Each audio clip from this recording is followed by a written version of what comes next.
सबसे पहले तो बहुत बधाई हो आपको। ये बहुप्रतीक्षित किताब थी, हम लोग कब से इंतजार कर रहे थे। और मेरी तरफ से और बाकी हम जितने भी साथी हैं, हम सब की तरफ से बहुत बहुत बधाई हो। बहुत और बहुत फाइनली शुक्रिया आपका भी। 2020 की जो गिनी चुनी अच्छी खबरें हैं, उनमें से ये सबसे अव्वल नंबर की है, सबसे पहले नंबर की हम लोगों के लिए। So nice of you. हाँ, मुझे नहीं लग तो रहा आज है हमने कि सोच आ, मुझे ये सब स्टिल दिख रहा है। अनग, आपको? मुझको मूव दिख रहा है, मुझको मेरे को खुद भी मूवमेंट दिख रहा है, और आपके भी ओ, मूवमेंट्स दिख रहे हैं। कहीं तो कुछ प्रॉब्लम आ रही है। वो, ओके, वो ठीक है। हो सकता है, हाँ। हो गया अनग, हो गया। हाँ, मैं एक मिनट, ये स्लिप कर रहा है फोन, तो मैं इसको थोड़ा।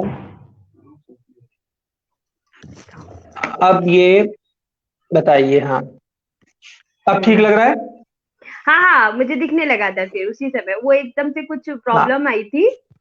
तो उस समय मुझे लगा कि कुछ कहीं हो रहा है, तो लेकिन अभी फिर दिख रहा है वो कहीं पॉज हो गया था कुछ प्रॉब्लम से। जी। तो सबसे पहले तो आप बहुत बहुत बधाइयां स्वीकार करिए इस किताब के लिए। और बहुत मुझको धन्यवाद। मुझको ये बहुत प्रिविलेज रहा है कि कुछ किताबें मेरी, इस किताब की कुछ कहानियां पहले से पढ़ी हुई हैं, और जब मैं कल परसों दोबारा इनको पढ़ रहा था, तो मुझे लखनऊ वाली वो शाम भी याद आई थी जब हम कहानी खत्म करके स्टेशन के लिए भागे थे घर से। Exactly, exactly. तुम उस समय ऐसा हुआ था। यानी हम हाँ, कि लोगों ने एक दूसरे की कहानियां सुनी और भाग फिर हमको याद आया कि डिनर किया। हमारी ट्रेन बस अगर आज ही छूटने वाली है। तो हम्म। कंचन जी, शुरू करते हैं, और फॉर्मल नहीं रहेंगे। फॉर्मल मैं आप एकेडमिक तुम्हारे और, साथ कैसे रह पाऊंगी, बताओ जरा। हाँ बिल्कुल, हाँ, बिल्कुल। तो हाँ, पहले पहले दो ही क्वेश्चन उसके फॉर्मल बाद बहुत फॉर्मेलिटी की प्रॉब्लम टोन। हो रही है। पहले पहले दो ही प्रश्न फॉर्मेलिटी की टोन में रहेंगे। हाँ, बाकी फिर अच्छा। हम, मतलब हाँ, पहले बैक, करेंगे आप, मुझे फॉर्मल प्रश्न हाँ, करना छोड़ेंगे नहीं नहीं। नहीं नहीं, ये अ, एकेडमिक्स वालों के संग ये चीज होती है, उनको मतलब बीच बीच में टीचर निकल आता है उनका। मैं फिर से अपने आप को रुका हुआ देख रही हूँ। तो फिर मुझको लगता है आपके नेटवर्क में होगा वो, 10 एक सेकंड में रिफ्रेश हो जाएगा ऑटोमेटिकली। कहीं कुछ प्रॉब्लम हो रही है। अगर ये जो इसको देख रहे हैं वो अगर व्यूअर देख ले तो मैं मेरे कंफर्टेबल नहीं मुझको हो रही आप हूँ। मुझको आप दिख रही हैं मूव करती हुई और बात करती हुई प्रॉपर, तो हो सकता है ओके, व्यूअर्स को भी दिख रहा हो। चलिए फिर मैं इसको ऑडियो इंटरव्यू समझ के मैं बात शुरू करती हूँ। हाँ, चलिए। तकनीक का ये है। और अच्छा, सबसे पहले पहला प्रश्न, पहली बात कंचन जी, हम्म। किताब है और अब हम्म। बाकायदा जिल्द में है, छपी हुई है, लोगों के पास जाएगी। तो आप इस पूरे एक्सप्रेशन को, इस पूरे अनुभव को कैसे देखती हैं? कब से आपने लिखना शुरू किया? ये इतनी लंबी जो यात्रा रही, इसकी शुरुआत, इसका पहला बीज कब रहा कि मतलब अब लगता है कि मुझको लिखना चाहिए? ये कब आया आपके मन में? ये तब आया जब मुझे पता भी नहीं था एक्चुअली। मैं शायद बचपन से, जब मैं जानती भी नहीं थी कुछ कि ये कहानी होती है और कविता होती है, उसके पहले से मैं कुछ कुछ गुनगुनाती जैसी रहती थी अपने घर में। और मुझे ये नहीं मालूम था कि ये कविता है। वो कुछ शुरुआत में जी, कभी एक टाइम पर आकर के मैं कुछ बोल रही थी, गुनगुना रही थी। मेरी बड़ी बहन की शादी थी और मैं कुछ ऐसे गुनगुना रही थी, तो मुझे देखा मैंने कि सब बड़े ध्यान से, मुझे मेरा पूरा परिवार ऐसे, मैंने हंसर उठाया तो देखा कि मेरा पूरा परिवार ऐसे चक्कर बांध के बैठा हुआ है। तो मुझे लगा कि कुछ अद्भुत हुआ है। क्या हुआ? मैं थोड़ी शर्माई, झिझकी। तो माँ ने पूछा कि ये क्या कर रही थी तुम? तो मैंने कहा कि कुछ नहीं, ऐसे पता नहीं था मुझे कि मैं क्या कर रही थी। तो उन्होंने कहा कि ये कविता है और इसको तुम जब भी किया करो, ये नोट कर लिया करो। नोट में क्या करती, क्योंकि उस समय मैं 6.5 साल की थी, या 6 साल, 6.5, मतलब ऐसे इसी बीच की थी। तो मैंने तो अभी ठीक से मात्रा ज्ञान भी नहीं था मुझे। तो मैं क्या उसको लिखती, लेकिन तब मुझे, मतलब मेरे घर वालों को पता चला कि मैं कविता लिखती हूँ और उन्होंने मुझे बताया कि मैं कविता लिखती हूँ। तो ये एक ऐसी चीज थी जिसमें ऐसा कोई समय नहीं था कि जब मैंने शुरू किया, और फिर जो जो मैं करती गई वो डायरी में एक आदतन लिखती गई। और ऐसा तो मैंने कभी सोचा भी नहीं था कि मैं इसे छपवाऊंगी और ऐसा कुछ।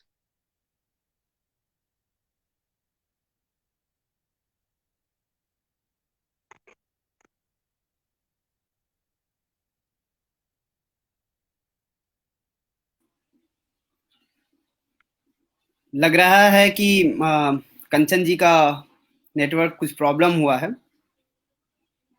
तो वो कंटिन्यू कर लेंगी ना, मतलब अभी? जी बिल्कुल, बिल्कुल अभी हो जाएंगी कंटिन्यू। तब तक आप अगर कुछ इस किताब पर बताना चाहें तो कर सकते हैं। नहीं, किताब मैंने पढ़ ली है, और कुछ कहानियां तो बेशक मेरी पहले पढ़ी हुई थी। मैं और कंचन जी, हम लोग यूजुअली अमूमन हर दूसरे तीसरे महीने किसी न किसी थ्रू, मतलब मैसेंजर पे, व्हाट्सएप पे या फोन पे, किसी न किसी माध्यम से एक दूसरे की कहानियों पर, इन सब पर बात करते ही रहते हैं। तो मैं मुझे कल भी लगा कह रहा कि था कंचन जी से कि इस किताब की कहानियों में, जैसे म्यूजिक में होता है कि एक बार जब म्यूजिक शांत हो जाता है तो उसके बाद एक कंपन सा, थरथरी सी रहती है। तो बहुत सारी कहानियां इस किताब की ऐसी हैं कि जिनको पढ़ने के बाद वो रिकॉल होंगी आपके आपके दिमाग में। वो इमीडिएट, उनका इम्पैक्ट ऐसा नहीं है कि अच्छा पेज पलटा और वो एक्सप्रेशन खत्म हो गया। तो इनकी रिकॉल होने की जो कैपेसिटी है आपके माइंड में, आपको सोचने के लिए। दूसरा, लैंग्वेज के हिसाब से जो भी लोकल लैंग्वेज है वो बहुत शानदार है। कुछ चीजों के कुछ डायलॉग्स और कुछ सीन तो ऐसे हैं कि जो मैंने पढ़ के कहा कि अरे, लखनऊ जैसे महानगर के आसपास बैठ के, लखनऊ में नौकरी करते हुए बैठ के कहा किताब लिखना, कहानी लिखना, और उसमें इतने फाइन न्यूसेंस और इतने बारीक एक्सप्रेशंस, वो भी लोकल लैंग्वेज में लिख देना, ये मेरे लिए, मतलब अभी तक तो मुझे ही लगता था कि मतलब I am doing a wonderful job, but ये उससे भी ऊपर का काम निकला। यू आर बहुत डूइंग अ बहुत सुंदर वंडरफुल किताब जॉब है। एक्चुअली। You are doing. बहुत और बहुत ही सुंदर किताब आपकी है ये। आपकी मतलब वो तो किसी की, मेरी और आपकी, आपका एक जो शैली है वो एक अलग है, मतलब तुम्हारी शैली। मैं आपकी थोड़ा सा बोल नहीं पा रही हूँ, ज्यादा नहीं देर नहीं बोल कंचन जी, आज आज आज का पाऊंगी। दिन, आज का दिन तुम्हारी लंगी राजपाल संस की किताब आपकी किताब का है, और हम किसी की कोई बात नहीं करेंगे। फिर भी हाँ, क्योंकि आपकी तो हाँ, बात आई नहीं तो हम, मुझे बोलना पड़ा। हाँ, बहुत बहुत थैंक्स। हम वहीं से कंटिन्यू करते हैं। तो जब आप बता रही थी कि 6 साल की थी, अच्छा मैं इसी पे आगे चल के, एक तो मैं सबसे पहले तो ये बोलूंगा कि आपको की फैमिली बहुत वंडरफुल है आपकी। जी अमूमन हमारे यहाँ जी। इतने छोटे बच्चों को बोला जाता है कि बेटा अभी तो तुम पहली दूसरी में जाओगे, पढ़ लो, क्या हाँ कविताएं हाँ। करोगे। हम लोगों का जो मतलब पारिवारिक स्ट्रक्चर है, ढांचा है हम लोगों का, उसमें अमूमन यही होता है कि कहानियां लिखना, कविताएं लिखना, मतलब ठीक है, मतलब अच्छी चीज है, बट वो इतनी वंडरफुल नहीं है कि आपको उसके लिए वैसे प्रोत्साहित किया जाए। हाँ बिल्कुल बिल्कुल, आप सही कह रहे हैं कि ये नहीं है, हम लोगों के यहाँ ऐसा नहीं है। लेकिन ये बड़ा ईश्वर का धन्यवाद रहा कि मेरे साथ ये चीज रही कि मुझे इसके लिए इंस्पायर किया गया, मुझे मेरी एक क्वालिटी बताई गई। बहुत बार मैं ऐसे पीछे पन्नों में, तो एक उम्र होती है, डर तो लगता ही है, पीछे पन्नों में लिखती थी। और जैसा कि सभी लोगों क्या होता है कि देखा, मतलब पिछले पन्ने चेक करने में अगर कुछ दिख जाता था तो डांट नहीं पड़ती थी, फिर ये तुमने लिखा, तुमने बताया नहीं। इस तरह से होता था, ये था हाँ, सभी। पर मुझको लगता है कि उसमें ये रहता होगा कि कोई करेक्शन हो तो जो आपको रिफाइन कर सके, उस सेंस में पूछने वाली बात होती होगी। हाँ, बल्कि रिफाइन करने की क्या रहा, माँ थी तो हमेशा वो माओ को तो अपने बच्चों की हर चीज अच्छी लगती है, तो वो बड़ा उसको एडवर्टाइज कर देती थी सारी चीजों को। तो जितने भी लोग आ रहे हाँ, हैं तो उनको बताना कि ये इसने ये लिखा, इसने ये लिखा, मतलब बहुत खुश हो जाती थी आंखें भर भर के। तो ये एक बहुत अच्छी क्वालिटी होती है। हम इसको ऐसे, मतलब मुझको नहीं लगता कि ये एडवर्टाइज करने वाली बात है। ये एक बहुत फाइन तरीके का, बहुत बारीक एक एप्रिसिएशन है, और ये एक एनकरेजमेंट है जो आप पब्लिकली बोलते हैं। इसी पे मैं जी अगली अगली चीज आपसे पूछूंगा। अगला प्रश्न ना समझें ऐसे, ये कोई प्रश्न नहीं है। जी जी। माँ का, आंटी का आपके लेखन पे कितना इम्पैक्ट है, कितना असर है? किताब तो हालांकि उन्हीं को समर्पित है, और माँ का तो बहुत ज्यादा असर, माँ का तो मैं कह दूंगी पूरा पूरा है तो गलत नहीं होगा, क्योंकि माँ भी वही मेरी तरह डायरी में लिखना, किताब उसमें लिखना था उनका, लेकिन वो कभी अपने आप को बाहर नहीं लेके आई। बाद में मुझे पता चला, जब मैं बड़ी हुई तो पता चला कि उन्होंने पिताजी को चिट्ठियों में उन्होंने कविताएं लिखी थी।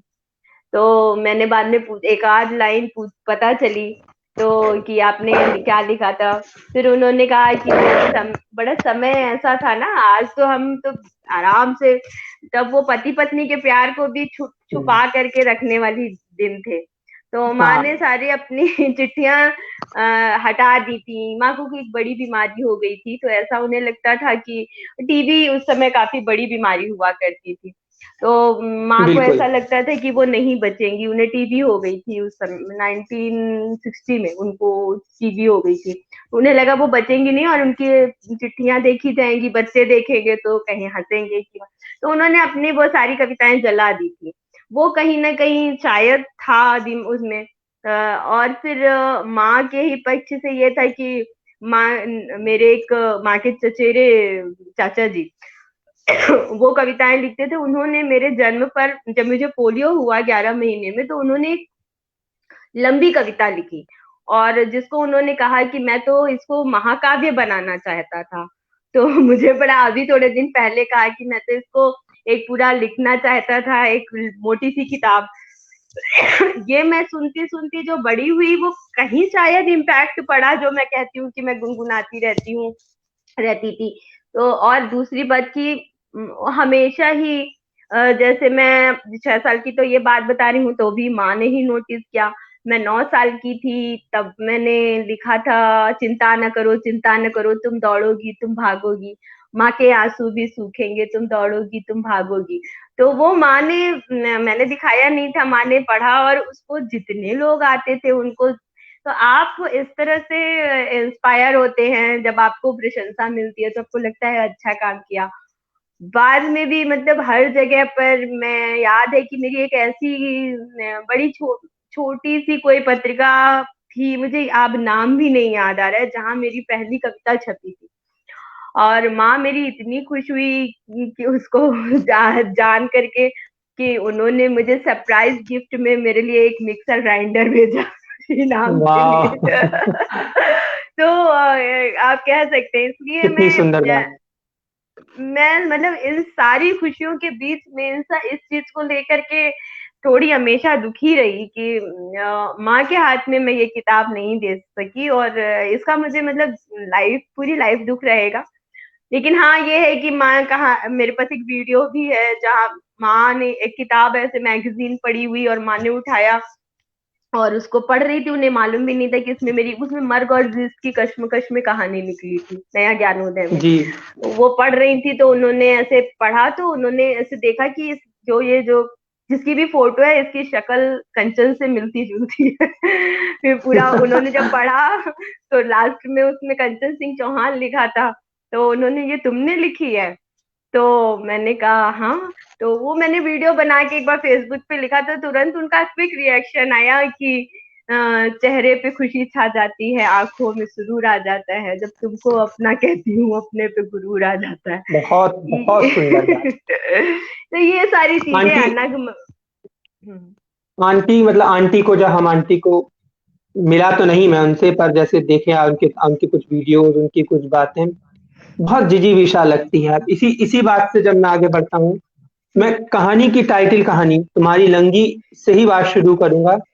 उसमें नायिका की जैसी जिजीविषा दिखाई है आपने, जिस तरीके का हौसला दिखाया है, वो इस तरीके के चरित्र को ढालना, इस तरीके के पात्र को गढ़ना, नरेट करना, मतलब ऐसा पात्र बना के और फिर उसको डिस्क्राइब करके लिख के और एक सांचे में ढालना, आपके लिए आसान था इस तरीके का चरित्र बनाना या मुश्किल काम रहा?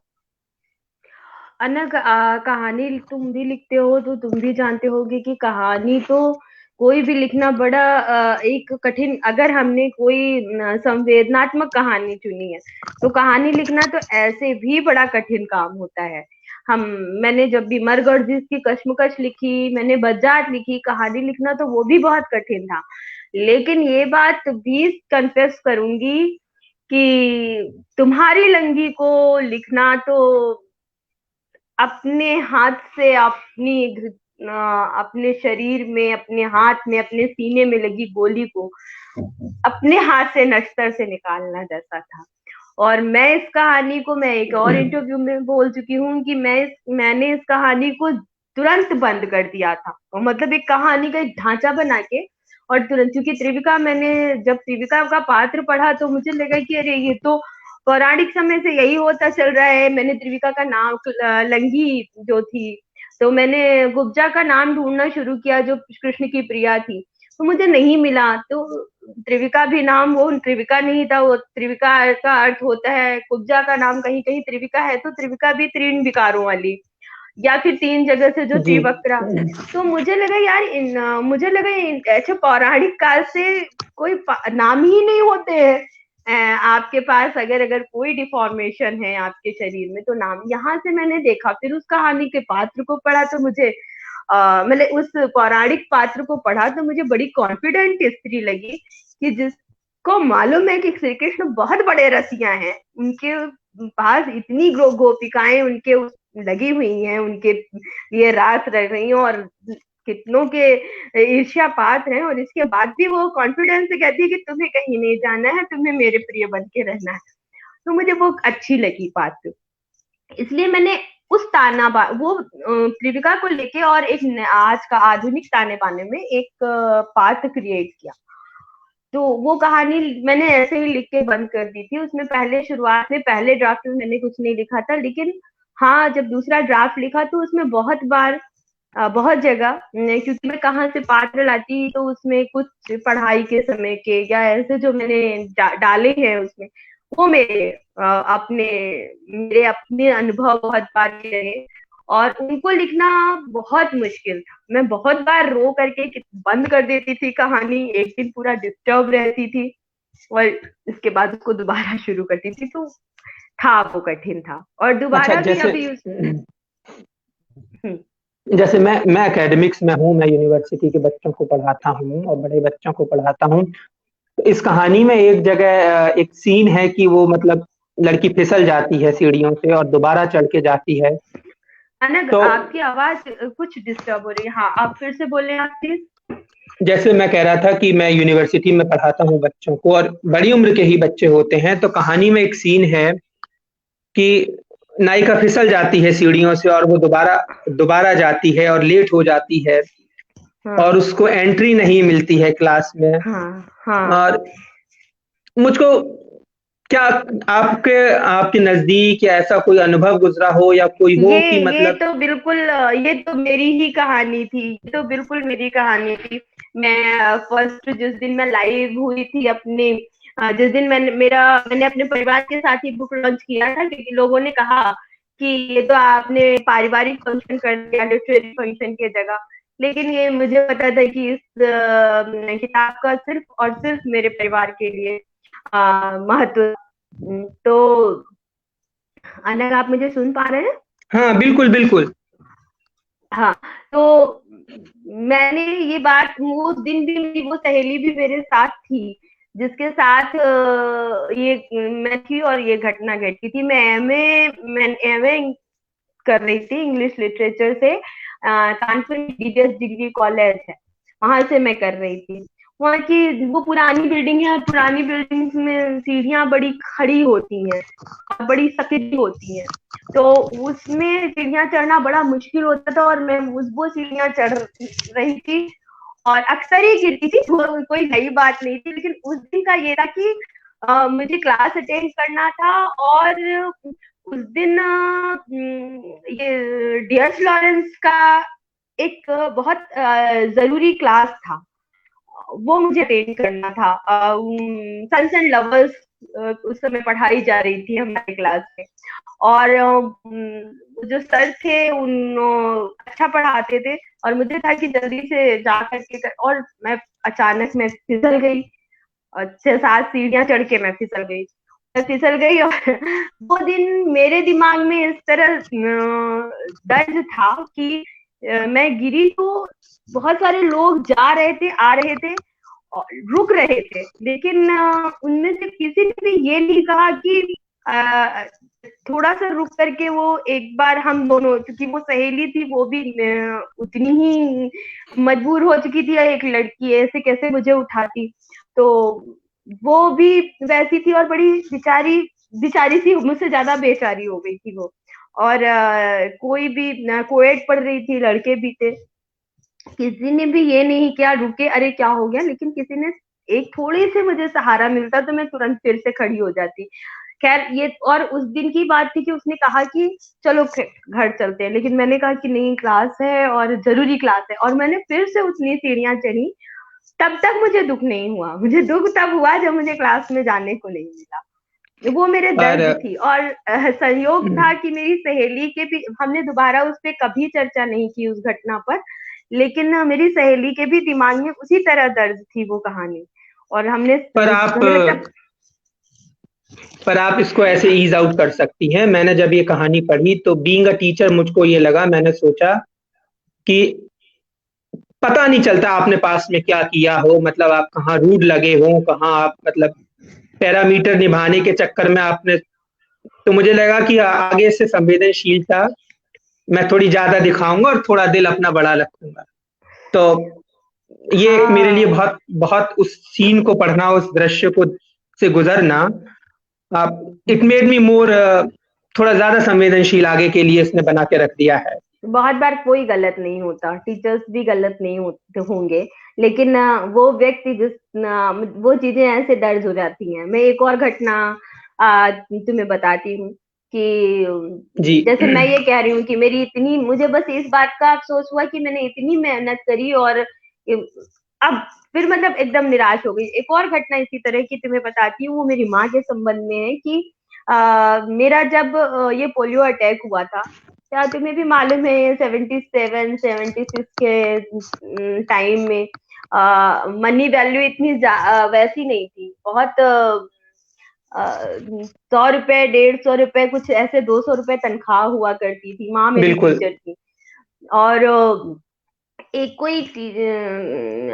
कहीं बाहर से वो आए थे, कोई डॉक्टर आए थे, माँ उन्हें दिखाने के लिए ले गई। बोल जैसा सीन, अच्छा मैं माँ को, आपको एक और बात बताती हूँ कि माँ इतना बढ़िया दृश्य खींचती थी कि मैं आज भी उन दृश्यों को ऐसा लगता है कि मैंने उसको देखा है। माँ कहती है कि सीढ़ियां चढ़ के गई थी, तो मुझे लगता है मैं माँ के साथ सीढ़ियां चढ़ के गई थी।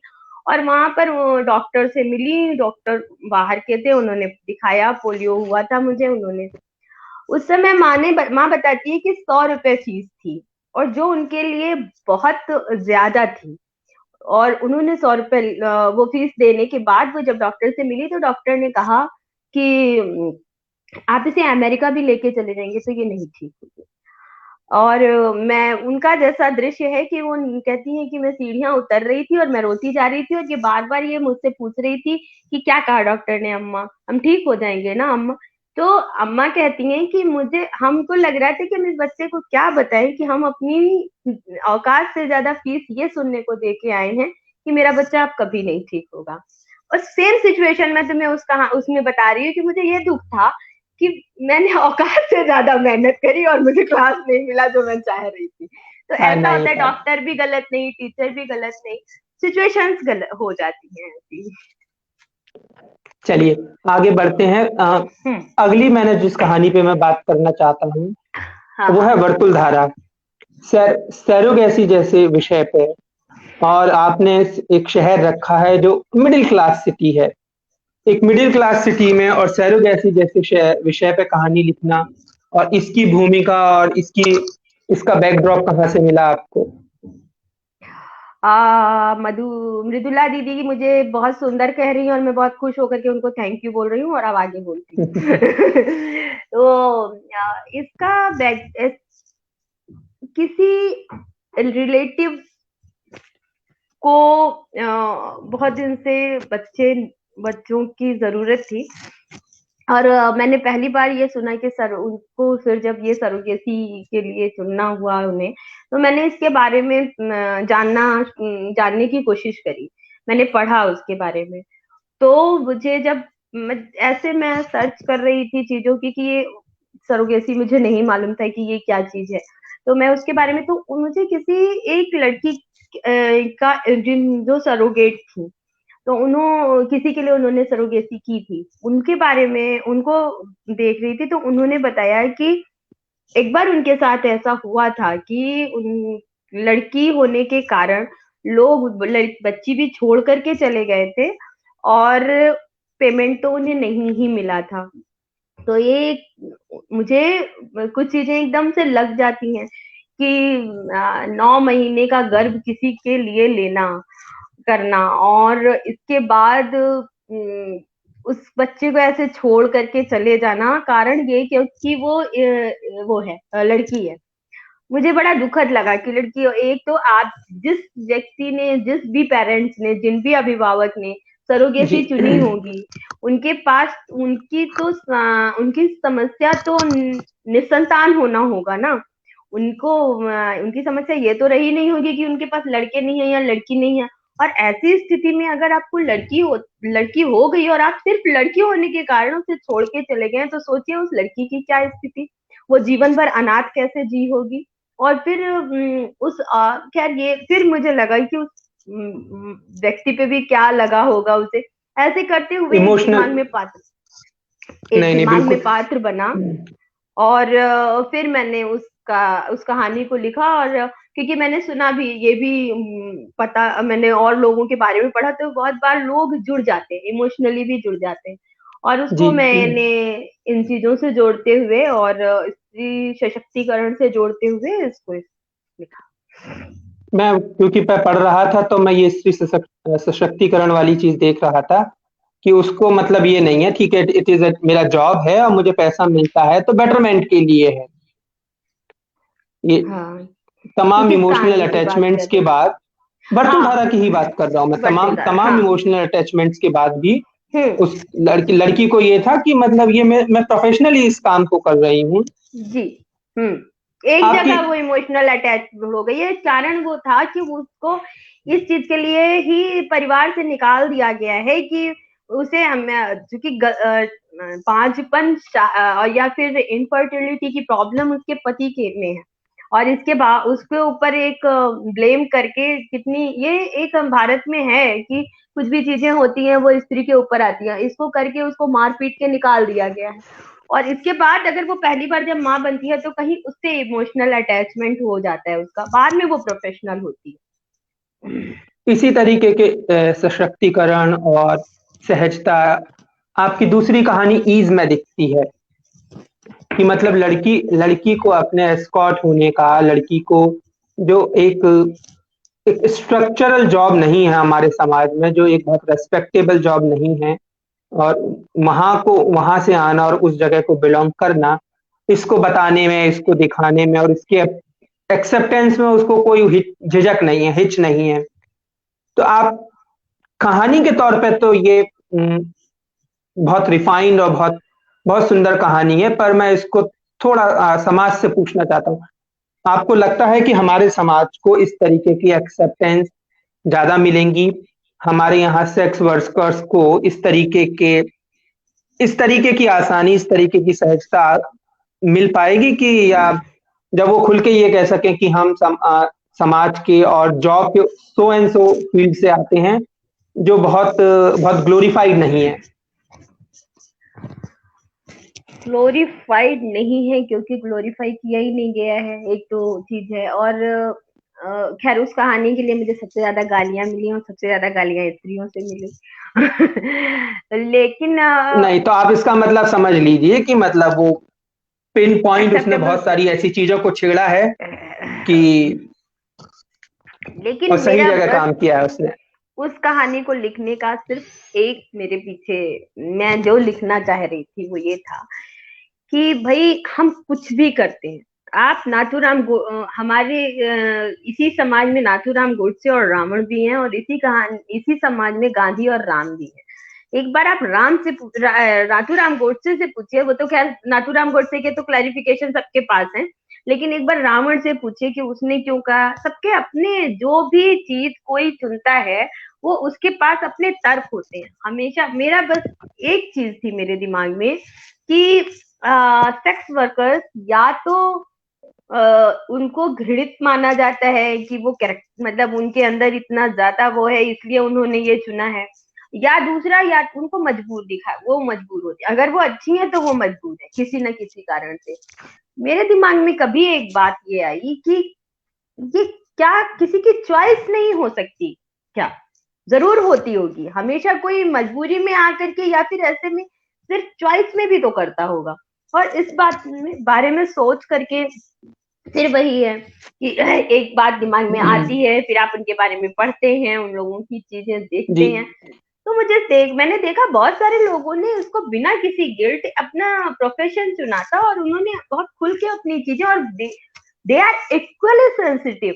वो उतनी ही सेंसिटिव थी, और उनकी जो बातें थी वो तो बहुत बार इतनी प्यारे तरीके से उन्होंने कही थी, मैं जहां जहां वो अपना ऐड नहीं दे रही है वो उस तरह। तो मुझे, और दूसरी चीज मेरे दिमाग में ये भी आई कि बहुत सारी चीजें हम पीढ़ी दर पीढ़ी हमारे साथ होती जाती हैं।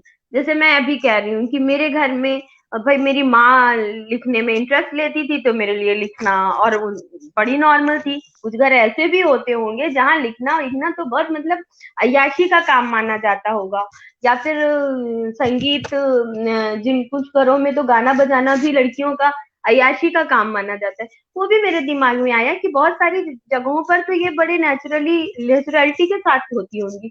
तो आप देखेंगे कि वो जो पात्र है, स्त्री पात्र है, वो मतलब उसकी माँ ने, उसने कहा कि जो दूसरा पात्र बोलता है कि तुमने ऐसे कैसे किया, किस मजबूरी में किया, तो वो कहती है कि मजबूरी तुम्हारी क्या मजबूरी थी, तुम मार सही बात, काटे पड़े हो तो तुम्हारी मजबूरी नहीं है। उसने कहा मेरा तो खानदानी पेशा, मेरा भी खानदानी पेशा था।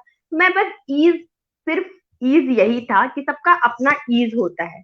हो सकता है आपको लग रहा है कि वो नहीं है, लेकिन वो अपने ईज में और बहुत कॉन्फिडेंस से वो अपनी चीजों में है। जरूरी नहीं कि हर बार वो मजबूर हो। बिल्कुल। ये ये जो लिखना जिस स्टीरियोटाइप की बात कर रहे थे वो कहानी में आता भी है कि लड़का पूछता है तुम्हारी मजबूरी क्या है। हम हाँ, स्टीरियोटाइप कर दिया है हमने कि मजबूर होंगे तभी तभी इस पेशे में है। बस अगर मुझसे पूछा जाए कि मैंने ये कहानी क्यों लिखी, तो मैंने सिर्फ ये कहानी इसलिए लिखी कि हर पात्र का अपना एक पक्ष होता है। मैं उसको सही नहीं कह रही, मुझे पास बहुत सारी मेरी अपनी सहेलियों के ही फोन आए कि तुमने यार पत्नियों को तो ऐसे कर दिया। तो भाई, पत्नियों का विरोध करना या कुछ नहीं है, लेकिन किसी का एक का पक्ष तो होता होगा। मैं बस उस पक्ष को बिना गिल्ट के सामने लाना चाहती थी कि जरूरी नहीं कि वो हमेशा मजबूर है और वो निकलना चाहती है उससे, वो उसकी चॉइस थी। कंचन जी, जैसे जब हम लोग पिछली बार मिले थे तो हम लोगों में बात हुई थी कि शायद आप शीरोज से जुड़ी हैं, जो हाँ, एसिड अटैक विक्टिम्स के लिए मतलब ये संस्था है, काम करती है। तो जब मैं सिम्मल के फूल पढ़ रहा था तो पहली बार सिम्मल के फूल मतलब सेमल के ही फूल है ना, जिनको हम लोग सेमल बोलते हैं, लाल वाले। सेमल को पंजाब में सिम्मल ही बोला जाता अच्छा, तो हम मतलब मैंने पहली बार ये शब्द कहानी के माध्यम से ही जाना। तो है। आपका जो जुड़ाव है शीरोज से, आपने उन लोगों को देखा है, तो ये अनुभव, ये अटैचमेंट, ये जुड़ाव कहाँ तक इस कहानी कहानी के अंदर रहा? कहाँ तक नहीं, पूरा पूरा रहा। इसकी शुरुआत ही वहीं से हुई। 8 मार्च 2013 को जी। शिरोज की एक ऑफिशियल लॉन्चिंग हुई थी स्टार एसिड अटैक के लिए। और उस दिन से मैं उस संस्था से किसी न किसी तरह जुड़ी हुई थी। और वो समय ऐसा था कि जब मेरी बड़ी बहन का कैंसर से उनकी डेथ हुई हो गई थी, और मैं बहुत डिप्रेशन में चल रही थी। तो मनीषा दीदी को इसके लिए मैं धन्यवाद देना चाहती हूँ कि मनीषा कुलश्रेष्ठ दीदी ने कहा जी। कि इस जो तुम डिप्रेशन में हो उससे निकलने के लिए तुम अपनी रचनात्मकता का प्रयोग करो। और फिर उन्होंने ही मुझे ये भी, आलोक दीक्षित उस समय जो स्टाफ एसिड अटैक का उन्होंने वो क्या फाउंडेशन शुरू किया था 8 मार्च को, तो उन्होंने उसका लिंक भेजा और मैं उस दिन से जुड़ी। और मैंने एक जगह उसमें कमेंट किया कि मैं इस संस्था के लिए क्या कर सकती हूँ। मनीषा दीदी ने वहीं पे रिप्लाई किया कि आप इसके लिए तुम इसके लिए इनकी कहानी लिख सकती हो। मुझे लगा ये बात सही है, और वो ऐसी कहानी थी जिसको मैंने उसी डिप्रेशन से के दौर में मैंने शुरू किया। और उसके बाद कहानी का क्या नाम है, कोई पूछ रहे हैं, हाँ, यशराज जी? यशराज जी शायद पूछ रहे हैं, तो कौन आप सी कहानी बताइएगा। का पूछ रहे हैं? जिसकी हम अगर बात कर रहे हैं। ये तो सिम्बल के फूल है, जैसा कि इन्होंने बताया। इससे पहले ईज कहानी, सेक्स वर्कर वाली कहानी की जिसकी बात कर रहे हैं, वो ईज की बात हो रही थी।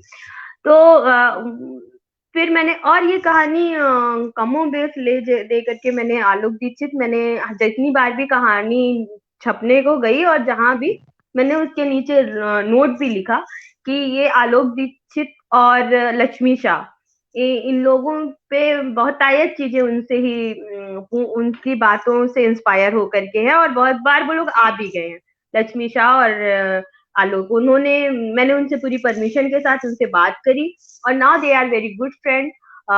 मेरे लिए तो आलोक दीक्षित और लक्ष्मी शाह दोनों बहुत अच्छे, और उन लोगों ने ये कहानी मुझे बताई, और यही पूरी पूरी, थोड़ी बहुत नहीं, वो पूरी पूरी तरह उन लोगों से ही इंस्पिरेशन मुझे मिला, और उन्हीं से इंस्पायर्ड होके कहानी लिखी गई।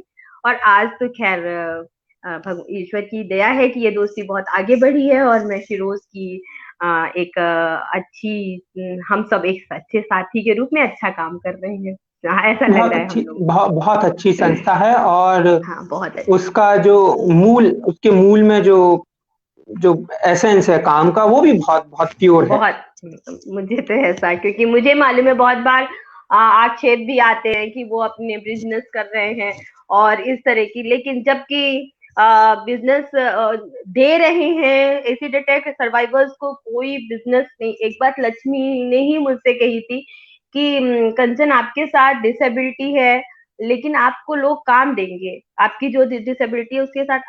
हमारे जो एसिड अटैक सर्वाइवर्स हैं, उनको फोन पे तो बहुत अच्छे से कहा जाएगा आने को, और इसके बाद वो शख्स सूरत देखते ही कहा जाएगा, कोई ना कोई बहाना आ जाएगा। तो उनके लिए जॉब अपॉर्चुनिटी ढूंढना और उन्हें देना, ये बड़ा कठिन काम था। और शिरोज बिजनेस उन्हें दे रही है, उन लोगों को बिजनेस दे रही है सिरोज संस्था, और आगे भी बहुत अच्छे से काम कर रही है। और आप सब लोग, मैं चाहूंगी, सपोर्ट करें कि उन सबको मिले इस बिल्कुल, तरह। बिल्कुल, बिल्कुल। हमको आप बताइए कैसे जुड़ा जा सकता है, क्या किया जा सकता है। हम्म। आगे मैं बढ़ता हूँ। आप इस संग्रह की जो सबसे पहली कहानी है, जाने किसकी खुशी है, और फिर जो तलाशी है। संग्रह की कहानी है, जिसका संग्रह का नाम है तुम्हारी लंगी, उस कहानी के अंत में दोनों ही नायिकाओं के पास एक ऐसा टाइम आता है, एक ऐसा क्षण आता है, वो एक ऐसे नायक के दरवाजे पास पर भी होती। पहली कहानी में नायक भी है। हाँ, पर क्योंकि मैं तो खुद ही, मतलब मेरी कहानियों में नायिका ही प्रमुख होती हैं, तो मैं उसी रेफरेंस से नहीं, देख मैं रहा कह था रही हूँ इन्हें। नायक ने भी वही डिसीजन लिया है, मुझसे बार बार कहा गया, तो मैंने कहा भाई नायक भी वही डिसीजन लिया है अपनी अपनी स्थितियों में उसमें। तो मैं यही हाँ। पूछ रहा हूँ कि दोनों ही कहानियों में जब दोनों के पास एक ऐसा टाइम है, एक ऐसा क्षण है कि वो एक आगामी जीवन के नए तरीके के अनुभव और नए जीवन के दरवाजे को खटखटा के खोल सकती हैं, तो वहां पहुंच के आपने रोक क्यों दिया उन्हें, वो ठिठक क्यों गए? ये मतलब ये कहानी बुनते में पर्पजली ये है कि मतलब ये इस एंड नोट पे खत्म होगी, या इसकी बुनावट में अनायास ही ये हो गया है कि अब इस पॉइंट के बाद अब ये एक चरम बिंदु है, इसके बाद आगे बढ़ने की कोई गुंजाइश नहीं? तो इसको मैं पॉइंट वाइज बताऊंगी कि पहली जी, कहानी तो मैंने त्रिविका वो तुम्हारी लंगी लिखी थी। तुम्हारी जी, लंगी में तुम्हारी लंगी पूरी पूरी तरह से दो दो कहानियां पैरेलल चलती हैं, और एक ही कहानी का एक ही पात्र का दो रूप है, एक आधुनिक और एक पौराणिक। तो पहली जो पात्र है कुब्जा, कुब्जा का ये कहानी का एक मेन दिमाग में जो एक जिस्ट आया वो यही था कि कुब्जा से जब उसने उनसे प्रणय निवेदन किया कृष्ण से, और कृष्ण ने बाकायदा स्वीकार किया, और वो भूले नहीं, उन्होंने वो अपने काम निपटा के वो लौट करके आए, और उसके साथ उन्होंने उसके साथ वो रहे भी, उसके साथ उन्होंने विहार भी किया। और जाते समय उन्होंने उससे कहा कि तुम्हें क्या चाहिए, तुम क्या चाहती हो, तुम जो चाहो मांग लो। तो अब मांगने में तो कृष्ण के साथ कोई क्या मांग रहा था। राधा से लेकर के रुक्मिणी हुई और इसके बाद वो बंदी गृह की जो कारावास की स्त्रियां थी, सबने कृष्ण का साथ मांगा। साथ तो कुब्जा जी मांग सकती थी और तब तक तो कृष्ण विवाहित भी नहीं थे। तो लेकिन कुब्जा ने कहा कि मुझे सिर्फ तुम्हारा प्यार चाहिए। मेरे दिमाग में तुरंत आया कि वो ऐसा क्यों, उसने ऐसा क्यों किया। उसने तो कृष्ण को मुक्त किया। और कहीं ऐसे में ही गलत नहीं कहूंगी कि मैं भी उस जगह पर मैंने भी अपने आप को खड़ा किया कि मैं भी बहुत बार ऐसा हुआ कि मैंने भी जहां ऐसे अवसर आए कि तो मैंने स्वीकार की जगह प्रेम बना रहना चाहिए और वहां नहीं गई। तो एक पात्र तो ये हुआ। और उसके भी कारण मुझे लगे कि कुब्जा में भी मैंने सोचा हो सकता है, क्योंकि बहुत बार ऐसा लगने लगता है जब आप अपने आप को बहुत समर्थ बनाने लगते हैं तो आपको लगता है कि जरा सी चीज आपके अंदर कहीं पराधीनता का भाव ना या फिर दया का भाव ऐसा लगने लगता है कि किसी टाइम पे जाकर के ऐसा ना हो कि कोई मुझे छोटा समझे और इन सब चीजों में लोग ये ना कहने लगे कि ऐसा बहुत बार मैंने देखा। तो पहली पात्र तो इस पहली बुनावट तो वही है, सायास नहीं सायास या अनायास समझिए, क्योंकि मुझे त्रिविका के ही कुब्जा के ही पैरेलल वो पात्र बुनना चुनना था। और वो प्रेम से अगी पगी नायिकाएं हैं, लेकिन उनकी मानसिक स्थिति ये है कि उन्हें लगता है कि विवाह ही सर्वोपरि नहीं है, प्रेम सर्वोपरि है और इसलिए करती हैं।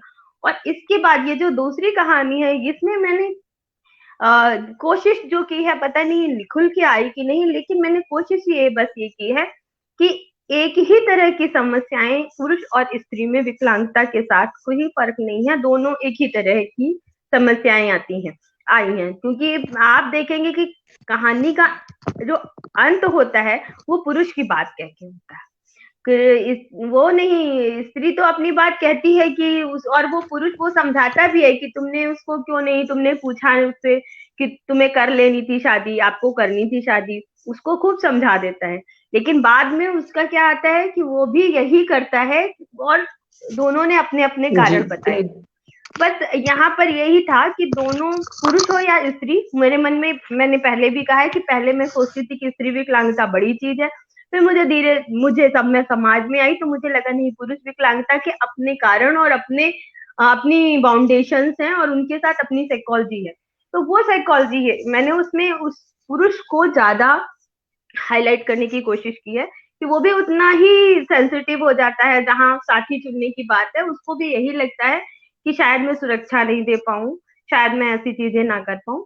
तो और ऐसा ये भी बात है कि ये भी उसी कहानी में क्लियर है कि जब एक लड़की आकर के स्टूडेंट उनसे पूछती है कि क्या विकलांगों को विवाह करना चाहिए, और वहीं पर वो कहती है कि विकलांग व्यक्ति को वो सारे काम करने चाहिए जो एक संपूर्ण शरीर वाला करे। तो ऐसा नहीं है कि इससे कहीं नोट जाता हो कि विकलांगों को विवाह नहीं करना चाहिए, जरूर करना चाहिए। और बहुत खूबसूरत जोड़ों के उदाहरण है इसमें। जी, अगली अगली जो बात मैं कर रहा हूँ वो कहानियों पे नहीं है, पर कहानीकारों से संबंधित है। मतलब ये एक ऐसा टाइम है जब बहुत सारे कहानीकार लिख रहे हैं और बहुत सारे कहानीकार एक ही समय में सक्रिय हैं, रचनाशील हैं। तो जैसे हम लोग नौकरियों में एक टर्म होता है पीयर्स प्रेशर। कोई पीयर्स प्रेशर आपको लगता है कि मतलब मेरी कहानी पढ़ के क्या सोचेंगे, या आपको अपनी कोई कहानी लिखते हुए ये लगा हो कि यार मुझको एक दबाव है मेरे ऊपर कि 4 कथाकार किस तरीके का लिख रहे हैं तो मैं भी वैसा लिखूं। ये बहुत ट्रिकी क्वेश्चन है ये थोड़ा। नहीं ट्रिकी भले हो, लेकिन बड़ा आसान सा जवाब है कि नो। शायद किसी मेरी जितनी भी साथी कहानीकार हैं उनके साथ भी ये नहीं है। मुझे मालूम भी नहीं है, क्योंकि मैं तो इतनी पिछड़ी मेरी किताब आई है कि मुझे मालूम भी नहीं है कि मैं किसे अपना साथी का लेखक मानूं। लेकिन जिन लोगों के साथ मैंने लिखना शुरू किया उसमें सिनी वाली आती हैं, श्रद्धा थवैत आती हैं, ये सारी जो मेरी साथ की ही लेखिकाओं की शायद आप बात भी कर रहे हैं। तो सब अपना अपना काम कर रहे हैं, किसी का किसी से कंपटीशन नहीं है। सरिता कुमारी है, और तो ये सारी लोग, बाकी तो जो नई लेखिकाएं हैं अणुशक्ति वगैरह, ये तो मुझसे पहले छप चुकी हैं, लेकिन इनको तो मैं मानती हूँ ये नई लेखिकाएं, वो तो अद्भुत, वो सब तो बहुत अद्भुत लिख रहे हैं वो लोग भी बहुत। मेरे ख्याल से ना उन्हें हमसे कोई ऐसा कंपटीशन है, और ना उनके ऊपर मेरा प्रेशर है, ना मुझे मेरे ऊपर किसी का प्रेशर है। और मैं दावे से कह सकती हूँ कि मेरे सारी साथी लेखिकाओं का भी यही उत्तर होगा। और मैं बहुत अच्छे दौर में हूँ, मुझे लगता है कि हम साथी लेखिकाएं एक दूसरे को बहुत प्रमोट करते हैं, एक दूसरे को पढ़ते हैं, और उत्साहित रहते हैं एक दूसरे के। बहुत बहुत अच्छी बात। ये हम लोग तो खुद ही गवाह हैं कि एप्रिसिएशन बहुत है हमारे आसपास साथियों में, हाँ, एक दूसरे के काम को लेके। आपको, तुमको भी मैं उसी में कहूंगी, तुम हुए मान लो कि मतलब अभी तो मैं लेखिकाओं की बात कर रही हूँ, लेखक में जी। भी अनग तुम भी हो। मुझे नहीं लगता, तुम्हारा अपना तरीका है, तुम्हें मुझे लेकर के कभी मेरे ख्याल से प्रेशर नहीं है, मुझे तुम्हें लेकर के प्रेशर नहीं है, सब अपना काम कर रहे हैं, और अच्छा बिल्कुल। दौर है, मुझे लगता है इस हाँ, मामले में ये अच्छा दौर है। रचनात्मकता के हिसाब से भी अच्छा दौर है और एप्रिसिएशन के हिसाब से भी अच्छा दौर है। हाँ, मैं उसी हिसाब से कह रही हूँ, रचनात्मकता तो पाठक डिसाइड करेगा, लेकिन मैं आपस में ईर्ष्या और प्रतियोगिता ना होना, प्रतिस्पर्धा ना होना, इस मामले में मुझे लगता है कि अच्छा। और मेरे इर्द गिर्द जो लोग हैं, मैं नहीं जानती, बहुत सारे लोग बहुत तरह के होंगे, मेरे इर्द गिर्द तो बहुत ही सकारात्मक और बहुत खूबसूरत से एक माहौल बना हुआ है, जो मुझे खाली उत्साहित प्रोत्साहित करता है, और कुछ नहीं। आपने इस बात में भी एक शब्द बोला, पाठक पाठक डिसाइड करेंगे, तो मैं अगली बात पे आ ही जाता हूँ, वो भी पाठकों से ही रिलेटेड है। हिंदी में पाठक को आप कैसे देखती हैं? किस बाइनरी में देखती हैं? मतलब हमारे यहाँ, मैं फिलहाल कहीं कुछ पढ़ रहा था तो वहां भी ऐसा ही कुछ लिखा था कि हिंदी का पाठक तो भाई बहुत बौद्धिक चीजें, या जिसके लिए बहुत रेफरेंस लेने पड़े, या जिसमें आगे पीछे करके पढ़ना पड़े, अचकचा जाता है। मतलब हिंदी का पाठक उतना वो नहीं है। तो मैंने सोचा कि जब मैं आपसे बात करूंगा तो ये जरूर इस चीज का आपसे पूछूं कि आप हिंदी के पाठक को कैसे देखती हैं? क्या एक लेखक के तौर पे उसे हमको या किसी भी लेखक को बहुत आसान चीजें ही उपलब्ध करानी चाहिए, या पाठक का भी कुछ दायित्व है कि थोड़ी मेहनत कर ले वो लेखक के काम के प्रति? देखो, मुझे तो दो तरह की लिखना है और दो तरह के पाठक हैं। मुझे जब भी ये बात कही गई, तब तब मैंने ये बात कही कि कुछ कहानियों में ऐसा हुआ कि उसमें कई बिंब थे, जिसको मुझे पहले फर्स्ट सेकेंड ड्राफ्ट पढ़ने वालों ने ये बात कही कि इसको शायद लेख नहीं समझ पाएगा, पाठक नहीं समझ पाएगा, या बहुत बार कहानियां जब छपने को गई, तब संपादक ने कहा कि ये पाठक नहीं समझ पाएगा। तो उस लेवल पे मैं कहती हूँ, पहली बात तो मैं ये क्लियर कर दूं कि लिखना सबका अपने तरीके का होता है। जो बहुत वो भी लेखक है जो ये कहते हैं कि मुझे बहुत सीधी सीधी बातें कहनी है, जो सीधी सीधी समझ में आए। और सच बात है कि सीधी सीधी बातें कही जाए, सीधी सीधी समझ में आए, दिल पे लगे, वो एक अपना तरीका है, और वो होना चाहिए। लेकिन मैं कभी कभी ऐसा होता है कि मैं चाहती हूँ कि मैं थोड़ी जिस तरह से लिख रही हूँ, मुझे उसको रिफॉर्म इसलिए ना करना पड़े कि मेरा पाठक नहीं समझ पाएगा।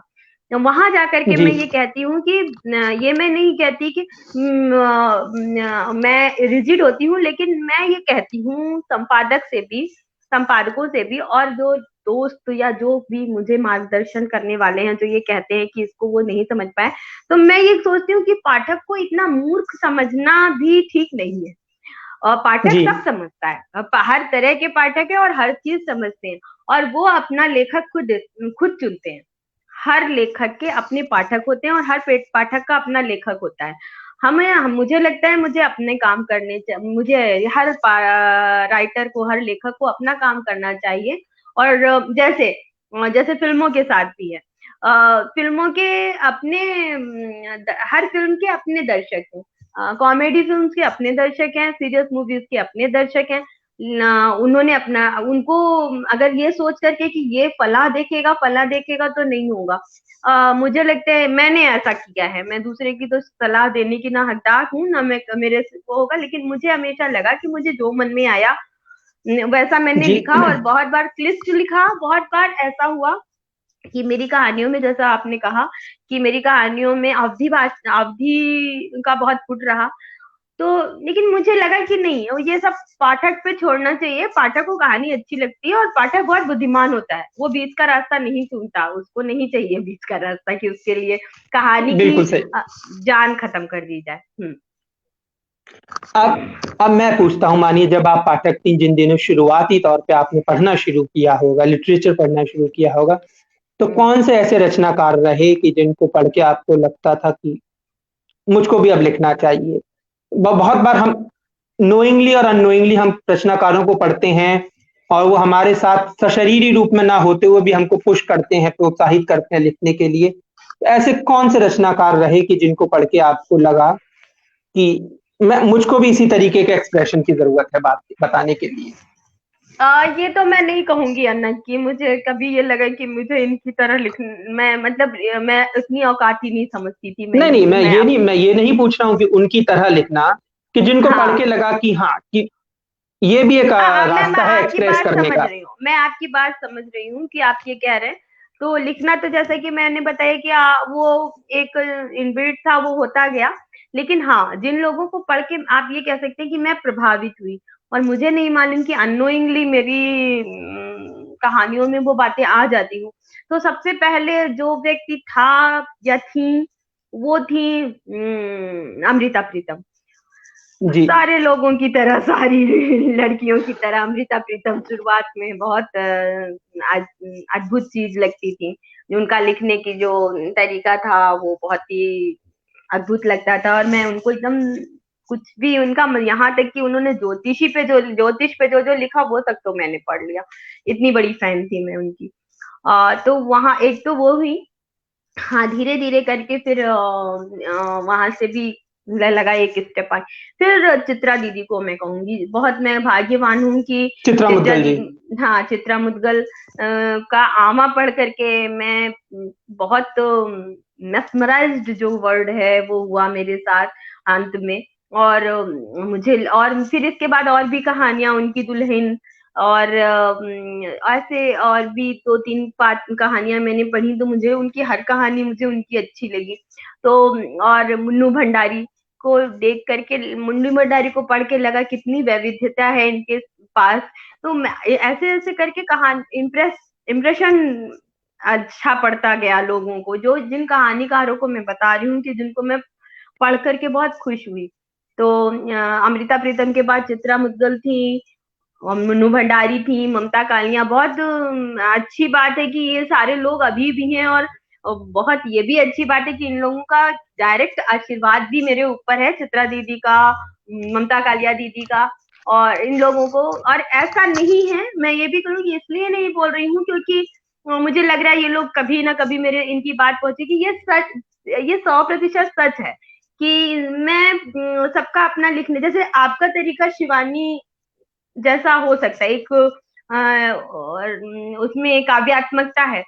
मैं अपना बताऊंगी कि मैं शिवानी से ज्यादा इन लोगों से प्रभावित हुई।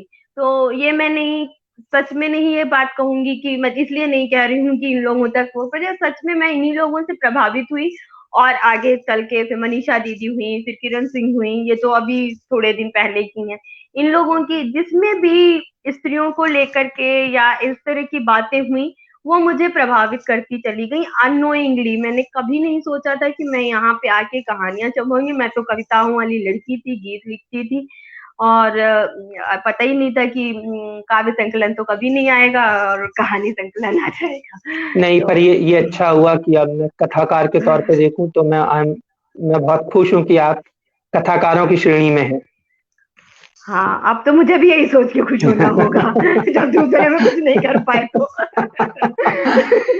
यश यश जी शायद पूछ रहे थे, कोई पूछ रहा था कि ये सब कहानियां कहाँ मिलेंगी, तो अरे भाई, ये कहानियां जहाँ वही मिलेंगी जिस कहानी के लिए, जिस कहानी संग्रह के लिए हम लोग चर्चा करने आए हैं। हाँ ये कहानियां यही मिलेंगी, बताइए अनग, कहाँ मिलेंगी? बिल्कुल, राजपाल ये पर राजपाल मिलेगी। राजपाल सन से आया है। तुम्हारी लंगी नाम है संग्रह का। आज हम लोगों की बात खत्म होगी। आप तुरंत अमेजन पे जाइए, इसका अमेजन लिंक भी मिलेगा आपको। अगली बात, आपने एक टर्म निकाला है, आपने एक शब्दावली इजाद की है, विकलांग विमर्श। विकलांग विमर्श, तो इसको, इसकी आपको मतलब ये आपको कैसे लगा कि रोजंदारी के जीवन के इतर ये साहित्य में भी आना चाहिए और इसका रेफरेंस साहित्य में बार बार दिखना चाहिए? हाँ, ये प्रश्न मुझे आप पूरे इंटरव्यू में सबसे जरूरी और सबसे बढ़िया अच्छा प्रश्न लग रहा है। ये मैंने जब अपनी जिंदगी को शुरू किया, लिखना शुरू किया, तो शुरुआत में मैं विकलांगता पे लिखने से बचती थी। मुझे लगता था कि मैं लिखूंगी तो लोग मुझे समझ लेंगे ये मैं बायोग्राफी लिख रही हूँ या ऑटोबायोग्राफी लिख रही हूँ। और फिर मुझे ये लगता था, जैसे कि अभी बताया है कि वो लड़की गिर गई, और ये तो, या फिर मुझसे बहुत बार प्रश्न किए गए कि क्या तुम्हारी जिंदगी में सच में कोई विक्रम है।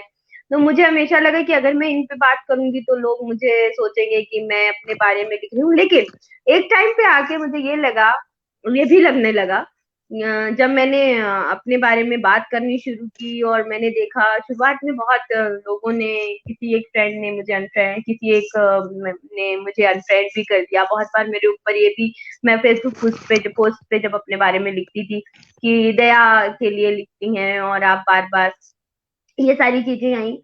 लेकिन मुझे लगा कि हम लिखते ही लिखते, पढ़ते ही पढ़ते इस जगह आए हैं कि मेरी माँ भी जॉब करती थी और मेरे पिताजी भी बहुत साम्यवादी विचारधारा के थे, लेकिन उनके पास शायद इतनी फ्रैंकली वो ये नहीं कर सकते थे सामाजिक तौर पे कि वो और वो थे इस तरह के, इसके बावजूद उन्हें अगर ये नहीं था कि माँ अगर जॉब से लौटे तो वो खाना बना के रखें। लेकिन आज हम लिखते लिखते, पढ़ते पढ़ते इस बात पे नई जनरेशन को इस तरह तैयार कर सके हैं कि कल मेरे ही दामाद ने, मैंने अभी अपनी भांजी की शादी की है और दामाद ने कहा कि मुझे लगता है कि अगर हम दोनों जॉब कर रहे हैं तो हम दोनों को खाना बनाना चाहिए। तो इस चीज के लिए तैयार करने में कहीं साहित्य ने ही काम किया है, कहानियों ने काम किया है। आप दलितों के लिए बात करें, दलित विमर्श में जाए तो ये विमर्श ही हुआ जिसने आज तैयार किया इस समाज को कि उसके ऊपर फर्क नहीं पड़ता कि उसके बगल वाली सीट पे पंडित जी बैठे हैं या कोई और। तो यही बात सेम मुझे लगी कि इस सबसे कम मनोविज्ञान जिसका जाना जाता है वो विकलांग का है। उसको आप दो तरह से देखते हैं, या तो आप उसको देखते ही आप ये कहना शुरू कर देते हैं कि ये तो बहुत बहादुर है, अरे भाई आपको तो नमन है और आप तो क्या कर रहे हैं, या फिर हाँ समझ रहे हैं बहुत समस्याएं हैं उनके साथ। इन दोनों के इतर बहुत सारी चीजें हैं और बहुत सारे मनोविज्ञान हैं जिसको मुझे लगता है कि हम बार बार बात करेंगे तो समाज में समझ में आएगा। मैं जब भी जाती हूँ, मैं ऑफिस जाती हूँ, मैं सड़क पर जाती हूँ, बहुत बार मतलब 90 बार मैं इग्नोर करती हूँ और 91वीं बार मैं जा करके उनसे पूछती हूँ कि भाई साहब कुछ समस्या है, क्या देख रहे हैं। तो एक तक आपको ऐसे देखते रहेंगे। मैं काइनेटिक से पहले जाती थी तो काइनेटिक से मैं कैसे उतर रही हूँ, मैं कैसे व्हील चेयर ले रही हूँ, तो आप इतना डिस्टर्ब करता है आपको। तो मुझे लगता है ये सारी चीजें धीरे धीरे कहने से समझ में आनी शुरू होगी कि साथ की जरूरत सबको है, सहयोग की जरूरत सबको है, लेकिन इस तरह से चिड़ियाघर का प्राणी बनाने की जरूरत नहीं है। ऐसी ही बहुत सारी बातें हैं, जैसे बहुत सारी फिजिकल नीड की बात है, शादी की बात है, सबसे ज्यादा तो शायद नेटवर्क कंचन जी का फिर चला गया है और मेरे ख्याल से पिछली बार की तरह 2-3 सेकंड में वो रिकनेक्ट हो जाएंगी, तो बने रहते हैं हम लोग। सॉरी कहीं डिस्टर्ब हो गया था। हाँ हाँ, तो ऐसी भी बहुत सारी चीज। हेलो जी मुझे आ रही है आपकी आवाज, आ रही है, मुझे आ रही है आवाज। अरे हाँ, शादियों को लेकर के भी है कि आप बिना पढ़ा लिखा लड़का, चाहे लड़का या लड़की, किसी भी से शादी कर देनी है। इन सब जो भी व्यक्ति जिसके साथ एक समस्या हुई है उसके शरीर के ही साथ समस्या हुई है, इतना नहीं है कि बस एक शादी करके खत्म कर देना है। अभी थोड़े दिन पहले मैं एक प्रोग्राम में थी जहां आभा क्षेत्रपाल ने ये बताया कि एक विकलांग लड़की थी, उसको शादी, उसकी बहन की शादी हो रही थी और उसके साथ भेज दिया गया था उसी में शादी करके कि इसको भी ले, ये भी हो जाएगी, और इसके साथ इस तरह की चीजें हैं। ये तरह का सामाजिक ताना बाना है। आप मुझे ही ले ले तो जॉब के बाद मेरे पास मेरे लिए जो एकदम से जो लगन चटकी, उसमें रिश्तेदारों में जितने बेरोजगार थे सबका सबकी तरफ से ऑफर आ गया, देखने में बहुत सुंदर है, एमए पास है, उसने वहां से ये किया। तो ऐसे बहुत सारी चीजें हैं, धीरे धीरे करूंगी, इसलिए मुझे लगा इस विमर्श की जरूरत है और इस विमर्श पे हम पहल करेंगे तो ही हो पाएगा। ललित कुमार भी अच्छा लिख रहे हैं इस पे, और हम जी पहले समस्याएं सब जब समझ में आती हैं वहीं से समाधान शुरू हो जाते हैं, बिल्कुल। और अब मुझे आपने लगता है कि जैसे बहुत जरूरी है। जैसे कंचन जी आप कहती हैं कि हम पहल करेंगे, तो इस बात में मैं अगला प्रश्न आप समझ लें तो पूछना तो कि आपके अपने जो अनुभव रहे हैं इतने सालों में, पढ़ते हुए, नौकरी करते हुए, या रोजमर्रा के जीवन में, वो रोजमर्रा आपकी कहानियों में कहाँ तक मुखर रहे हैं? उन्होंने हम्म। कितनी निर्णायक भूमिका निभाई है? अभी मैंने अपने आप को सबसे कम लिखा है। मैं जिस जी दिन, और बाकी तो जिंदगी में अनुभव होते ही हैं, जैसे कि मैं बता ही रही हूँ कि तुम्हारी लंगी में 2-3 ऐसे हैं, शायद सबसे ज्यादा तुम्हारी लंगी में ही 2-3 आए हैं, वो भी मैंने लिखे नहीं थे। बाद में किसी ने कहा कि इसको आपको जल्दी नहीं खत्म करना था, तो मैंने वो 2-3 अपने इंसिडेंट लिख दिए। अभी मैं ये नहीं कह सकती हूँ कि मेरे अनुभव आए हैं, आएंगे, आगे आएंगे।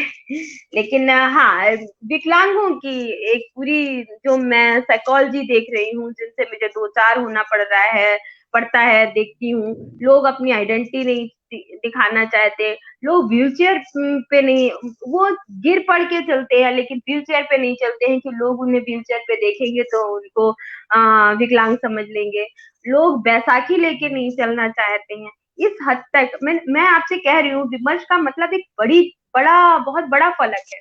मैं इन सब बातों पे बात बिल्कुल करना चाहती हूँ कि जहाँ अपने को ले करके इतनी झिझक है कि मुझे कोई जान ना ले, लोग फोटोज अपनी नहीं शेयर करना चाहते हैं। मैं इस बात पे बात करना चाहती हूँ कि माता पिता अपने उन बच्चों को बिल्कुल ही बेचारा करके उनकी पढ़ाई लिखाई पे ध्यान नहीं देते हैं, उनके प्रोफेशन के बारे में नहीं सोचते हैं, लाचारा बेचारा करके एक दिन उनका जीवन खत्म। तो ये जब विमर्श होगा, इन पे बात होगी, इन पे कहानियां लिखी जाएंगी, तो अभिभावकों को भी एक राह मिलेगी कि ये मेरा जो बच्चा है ये हमारी मजबूरी नहीं है, ये हमारा कोई पाप नहीं है, ये एक हमारी जिम्मेदारी है।